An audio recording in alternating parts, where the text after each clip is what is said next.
How's everybody today? Good. Good. Well, I see our players making a little bit of progress and some improvement each and every day. Um, we got a little rain today, so we had to go inside, which made the conditions for them a little bit easier, I think. It's a little easier for them to focus.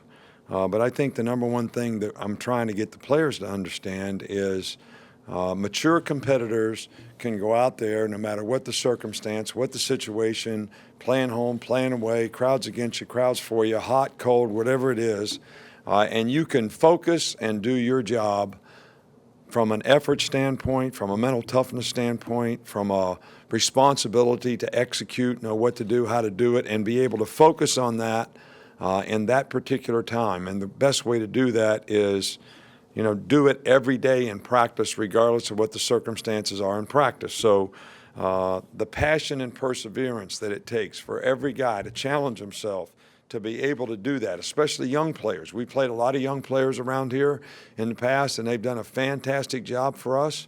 But that's the thing that they have to show that they can do. Have the maturity as a competitor to be able to stay focused in critical times so they can do their job consistently for the team. And that's what we're trying to evaluate, because this fall camp is all about how many guys can we put in a position that can help us play winning football, that we're going to invest our time in and coach. And every day in practice, especially when the scrimmages come, we're making those kind of evaluations on all the personnel. Because when camp is over and we start playing these games, those are the guys that we're going to have to invest our time in. So there are some young guys out there that have shown that at times.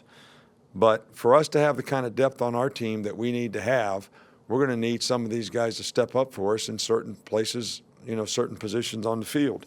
And that's what we're trying to get evaluated, right now. We're very, very sorry to hear of the passing of John Saunders, and I just want his family to know our thoughts and our prayers with his family and friends. He was a first-class gentleman and a first-class journalist, and someone that we always really enjoyed working with, and very, very sorry to hear, about his passing.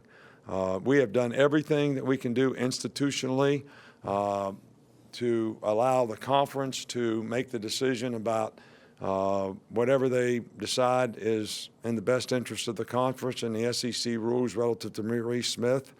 So that is past us now. It's beyond us. So we don't really need to talk about that anymore, and I don't have any other comments, to make about it. So we're trying to focus on the guys that we have here and what we need to do to help those guys have a chance to be successful. Start right up here with Mark Burnett. First, we saw Joshua Jacobs limping around a little bit out there. What's his status with him, and what's his injury update? He has a little thigh contusion, but I think he'll be just fine in a day or two. He's day to day. He actually practiced one day with it, and then we decided not to practice him for a day. So we're just trying to get some of the swelling out, and then I think he'll be fine. Far side with Matt. Coach, what have you seen from Kendall, Sheffield, and Bradley Bozeman through the early part of camp? How have they looked?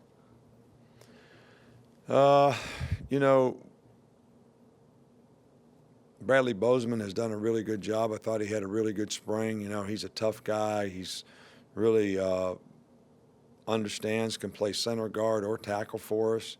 So we're really pleased with the progress that he's made. He gives us a lot of depth at a lot of different positions. Kendall, Sheffield, I think that, we just keep trying to work reps so that he can play his position with a little more naturally instinctive sort of reactions, and he certainly has a lot of ability, and we're certainly trying to bring it out of him in every way that we can. But it's right now it's a work in progress, and he is making progress. But we certainly would like to be able to sort of enhance that with a little better coaching on our part. Back over on the right with Ben. How unique is it to have a player of kind of the size and skill set of Brandon Green? What does it mean to the offense to have a player like that in that role? Well, Brandon really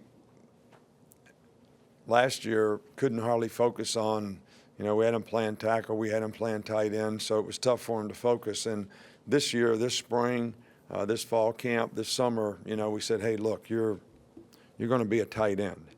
And I think to have a guy like that at that position certainly creates a lot of problems because he's a mismatch player in the C area. And I know it gives us some problems in practice, when he's in there, when he's blocking outside backers. And the guy's very athletic, and even though he's not real fast, he's got really good hands, and he's somebody that you can throw the ball to, and he can be hard to tackle. So I think he's lost a little bit of weight, not a whole lot, but I kind of like where we are at that position. That position was a concern for us a year ago. O.J. Howard always being an outstanding player and somebody that we could count on, but not having a second guy that could be a blocker and kind of a guy that could complement him. I don't think that's the issue, and I like the way our young guys are coming along at the position as well. So I feel a lot better about the tight end position. Go in the middle, Chris Walsh. In terms of his development, what would you like to see from Calvin Ridley this year? And he seems to be another guy in a long line of successful wide receivers that you've had from the state of Florida. How much of that is by design, and how much is that it's kind of just worked out that way? Well, I think it just works out that way. There's a lot of great players in Florida. We've been very fortunate here to, get a couple of them each year, and they've been very, very productive for us, and it's been a really good recruiting area for us. But it's not necessarily that we go there and look for just one position. We'd like to recruit any good player that they have there, and we have other good players from there, Eddie Jackson and other good players that have been very productive, at other positions. So, but Calvin Ridley, he's one of those guys that I talked about, mature competitors, young guys. He showed that last year and was very, very productive, made great improvement throughout the season, and ended up having great production. Made a lot of big plays. He's a hard guy to cover. He's gotten a little bigger and stronger, and he's certainly has big play potential, and I have not seen, any sort of attitude out of him that, I'm still not working hard, I'm still not trying to get better. I mean, he's doing all the things that he needs to do to be sort of a dominant player at his position, and hopefully we'll be able to see great production from him this year. Stay in the middle there with Michael. How have the running backs progressed so far, and how important is experience at that position? Well, we've had some guys here that have not had experience that played as freshmen that were very, very productive, whether it was Mark when he was a freshman and, Trent when he was a freshman, Eddie when he was a freshman, TJ Yeldon when he was a freshman. I mean, they all played when they were freshmen extremely well. So experience and knowledge helps at every position. But I think that these guys have made nice progress, and I think they're very capable. And,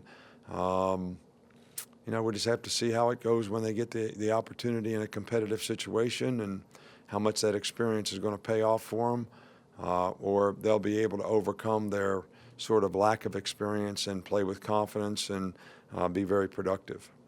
Two more, Alex and then Mark.